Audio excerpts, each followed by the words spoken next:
अस्सलामुअलैकुम किसान साथियों, मैंने आपके साथ अपनी दरंती जो है चारा काटने वाली वो नहीं शेयर की।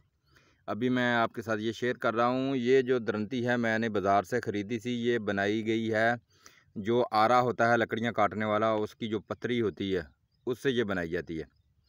और इसको 2 मरतबा जो है ये टूट गई थी, तो अभी मैंने खुद इसको दस्ती तैयार करवाया। ये देखिए, इसके ऊपर जो है मच्छरदानी होती है, उसके अंदर जो सरिया होता है वो बारीक होता है, गोलाई में होता है, हार्ड होता है। वो मैंने खुद जो है इसके ऊपर लगवा कर, ये अनाड़ी ने बनाई है, वैसे बहुत ज़बरदस्त काम कर रही है। मिस्त्री ने मुझे कहा था, जो खुद मालिक था, उसने कहा इसको ले आना और मैं इसको बिल्कुल तुझे सही कर दूंगा। इसको मुझे ख़रीदे हुए तकरीबन 9 महीने हो गए हैं। मैं अभी तक दंदे निकालने के लिए इसके मैं बाज़ार में दुकान पर नहीं गया हूँ। तो आप ये दरंती ख़रीदें, इंशाअल्लाह अज़ीज़। अगर चारा काटेंगे तो आप अकेले काट लेंगे।